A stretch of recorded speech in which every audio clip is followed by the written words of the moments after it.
Hello అండి. ఎలా ఉన్నారు అందరూ? మేము ఏలగిరికి వచ్చిన రోజే ఫండేరా పార్క్ అయితే విజిట్ చేశాము. ఇక్కడ డిఫరెంట్ టైప్స్ ఆఫ్ యానిమల్స్ ఉన్నాయి. Domestic animals. పిల్లలైతే చాలా బాగా ఎంజాయ్ చేశారు. చెప్పాను కదా! మార్నింగ్ చెన్నై నుంచి బయలుదేరాం 6:30 ట్రైన్‌కి. అక్కడి నుంచి జోలార్పేట జంక్షన్‌కి వచ్చేసరికి 9:30 అయింది. తర్వాత ఒక హాఫ్ అన్ అవర్ అలా రెస్ట్ తీసుకొని ఇంకా కార్‌లో బయలుదేరేసాం ఏలగిరికి.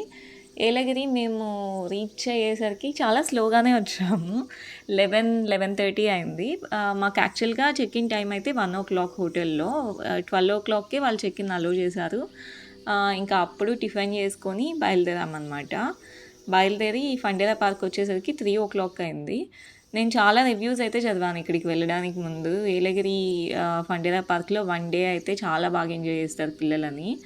కానీ మా ఫ్రెండ్స్ పిల్లలకి కానీ, మా హాద్వికకి కానీ చాలా బోర్ కొట్టేసింది. అంటే 3 అవర్స్ చాలా బాగా ఎంజాయ్ చేశారు. 6:30కి క్లోజ్ చేస్తారనుకుంటాను. లాస్ట్ వరకు ఉన్నాం ఇక్కడ. వాళ్ళు ఒక్కొక్క యానిమల్ దగ్గర చాలా బాగా స్పెండ్ చేశారు. ఫస్ట్‌లో వెళ్ళగానే ర్యాబిట్ ఉన్నింది. ర్యాబిట్ దగ్గర ఒక హాఫ్ అన్ అవర్ దాకా స్పెండ్ చేశారు. తర్వాత చిన్న చిన్న కోడి పిల్లలు ఇంకా డిఫరెంట్ టైప్స్ ఆఫ్ యానిమల్స్ అయితే ఉన్నాయి. ఒక్కొక్క దాని దగ్గర చాలా బాగా టైం స్పెండ్ చేశారు. బాగా ఆడుకున్నారు. కానీ 3 అవర్స్ అయితే సరిపోయింది మొత్తం ఫండేరా పార్క్‌కి. మేము వచ్చిన రోజే ఇలా ప్లాన్ చేసుకున్నామనమాట. అంటే మెయిన్ ప్లేసెస్ కవర్ చేసేట్లయితే పెట్టుకున్నాము. ఇక్కడ ప్రజలు ఇక్కడ గైడ్ చేసే వాళ్ళు కూడా చాలా ఫ్రెండ్లీగా అయితే ఉన్నారండి.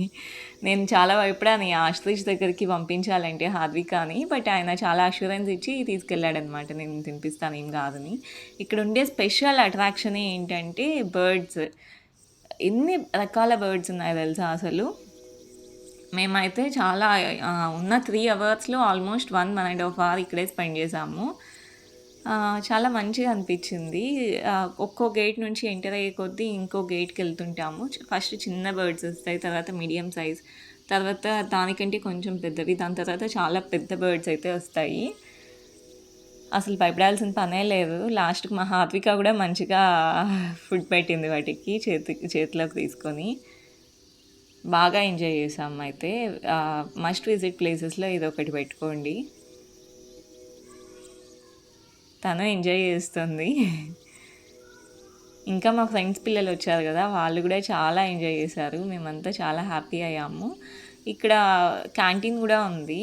అది ఇది అనేసి ఏం లేదు. అన్ని రకాల ఫుడ్ ఐటెమ్స్ అయితే దొరికాయి. Sandwiches, burger, choco lava cakes, ఇంకా పాలు, బాదం పాలు అన్నీ దొరికాయి. టీ, కాఫీ అన్నీ ఉన్నాయి. ఫిష్ స్పా కూడా ఉందంట. బట్ మేమైతే చూస్ చేసుకోలేదు అది. టైం పర్మిట్ చేయదనుకున్నాము. కానీ ఓకే సరిపోయింది. మాకుండే టైంలో అన్నీ చూసాం కదా! సరిపోయింది ఇంకా. ఇక్కడ ఉండే వాళ్ళైతే మంచిగా గైడెన్స్ ఇస్తున్నారు. ఇక్కడ ఒక ఆవిడ ఉన్నింది. మంచిగా ఒక్కొక్క దగ్గరికి వెళ్ళేప్పుడు ఇది వచ్చి వరల్డ్ స్మాలెస్ట్ మంకీ అంట. చాలా క్యూట్ ఉంది కదా!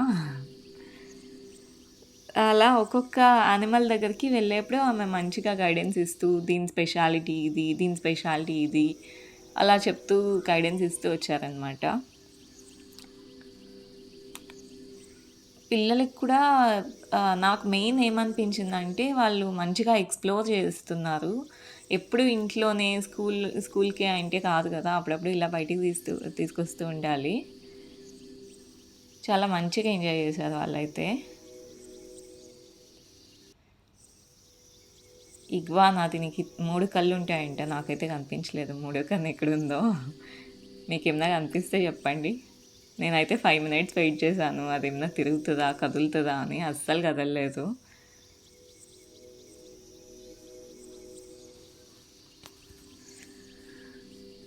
ఫైనల్‌గా అయితే మొత్తం డిఫరెంట్ టైప్స్ ఆఫ్ రెప్టైల్స్ ఇంకా ఫిష్ ఉందండి. ఒక చోట అక్వేరియంలా పెట్టున్నారు. మొత్తం తిరిగేసి ఫుల్‌గా ఎంజాయ్ చేసాం. మీరు కూడా మస్ట్ విజిట్ ప్లేసెస్‌లో పెట్టుకోండి. మంచిగా ఎంజాయ్ చేసేసేయండి. Thank you so much.